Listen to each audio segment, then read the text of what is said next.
자, 이번에 살펴볼 종목은 증권통통에서 무법자님께서 보내주신 종목인데, 오늘 좀 많이 거론이 됐던 종목 중에 하나네요. 자, LIG 넥스원입니다. 오늘 뭐 방산주들 이 천궁2 아랍 쪽에, 아랍에미리트 쪽에 수출을 했다라고 해서 굉장히 또 떠들썩한 모습이었는데, 참 잘 갔습니다. LIG 넥스원 오늘 아마 신고가도 경신이 됐었죠. 그런데 차 후반으로 갈수록 좀 시들시들해지더니 결국은 하락 마감하게 됐습니다. 오늘 68,100원에 장을 마쳤는데요. 자, 그런데 지금 무법자님께서는 매수 가격이 굉장히 아주 좋은 가격대네요. 3250원입니다. 비중도 50%.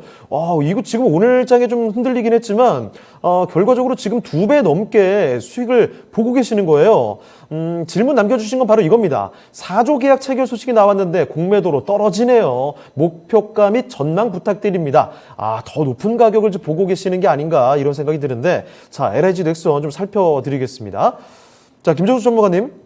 네. LIG 넥스원 오늘 좀 떨어지긴 했는데 지금 수익이 굉장히 많이 나 계시거든요. 지금 뭐 걱정할 만한 구간입니까? 어떻게 보세요? 일단 매수 잘하셔서 수익 나셔서 축하드리고요. 예. LIG 넥스원 방산주잖아요. 예. 요거는 시장에 좀 대안주 역할이라고 좀 봅니다. 네. 우리가 2019년도에도 하노이 회담 결렬된 다음에 2019년 2월 하노이 회담 결렬되고 난 다음에 한 4월 달, 5월 달부터 시장은 폭락 막 했었던 구간들이 있었거든요. 완전 대규모 급락이 나왔었단 말이죠.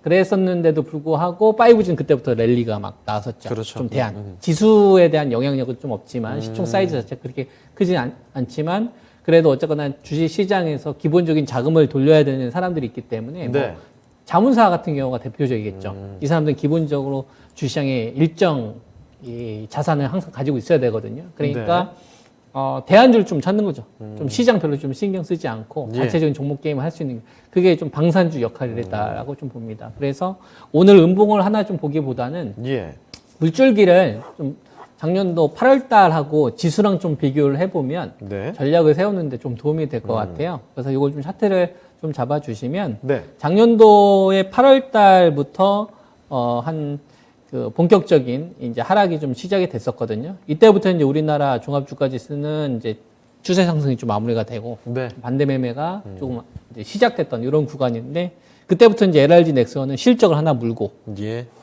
그죠? 실적에 대한 좀 기대치를 물고서 그때부터 이제 대세 상승이 이제 나오는 거죠. 그 얘기는 시장이 조정이 나왔을 때는 좀 대안주 역할을 할 수 있지만 시장이 만약에 하락이 좀 마무리가 된다거나 반등이 나왔었을 때는 그 대안 자금들이 좀 이탈될 수 있지 않을까. 이런 것들을 우리가 좀 주의 깊게 볼 필요가 있을 것 같습니다. 그래서 지수하고 좀 약간 역외관계로 대응을 하는 게 좋을 것 같아요. 그러니까 지수가 좀 대안주 역할이다라고 보면 지수가 좀 하락이 좀 마무리가 되는 구간에서는 이런 주식들이 기대 수익이 좀 떨어진다고 생각을 한번 해보면 될 것 같고요. 반대로 좀 지수가 약세 구간 좀 지속이 됐을 때는 계속 LIG 넥스원을 포함한 방산주 관련된 주식들에 대한 순환매가 나오지 않겠느냐. 저는 이렇게 좀 봅니다. 그리고 오늘 같은 경우는 호재가 나왔잖아요.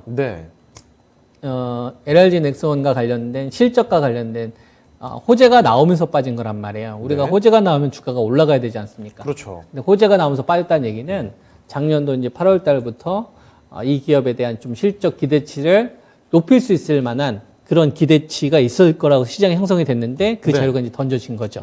알고 보니까 이런 대규모 계약이 있었더라. 그래서 이제 그 재료가 나오니까 이제 차익실현 욕구가 좀 생긴 거예요.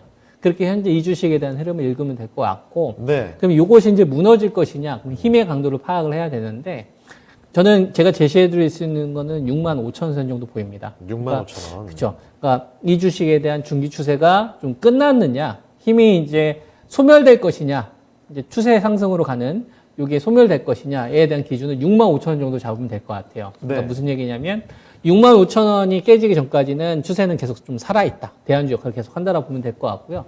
65,000원이 무너지게 되면 이제 추세 상승이 아니라 이제 고점에서 이 박스권, 새로운 밴드, 그러니까 고점 박스를 만드는. 왜냐하면 실적은 나오다 보니까 밝게 꺾이진 않아요. 실적에 나온 애들이 이렇게 꺾이다가도 박스권 하단을 만듭니다. 그래서 그때는 이제 상승의 힘이 좀 소멸되고 고점 박스로 가는 그 기준 라인이 좀 된다. 그래서 익절 여부, 요 기준은 제가 65,000원 제시해드리겠고 65,000원이 무너지기 전까지는 중장기 상승 추세는 일단 유효하다. 이렇게 기준을 놓고 대응하시면 될 것 같습니다. 네, 알겠습니다. 지수의 움직임과 조금 반대로 읽어보시면 어떨까라는 생각도 드네요. 이 종목 지금 대안적인 성격을 갖고 있다라고 하셨는데 일단 중요한 가격선을 말씀을 해주셨습니다. 65,000원대 이 가격을 지지를 해주느냐 여기서 무너지느냐 이에 따라서 추세를 읽을 수 있기 때문에 65,000원 가격을 지지해주는지 여부를 신중하게 흐름을 쫓아가시면서 대응하시면 좋겠습니다. 자, 이렇게 무법자님께서 신청해주신 LIG 넥스원 살펴드렸습니다.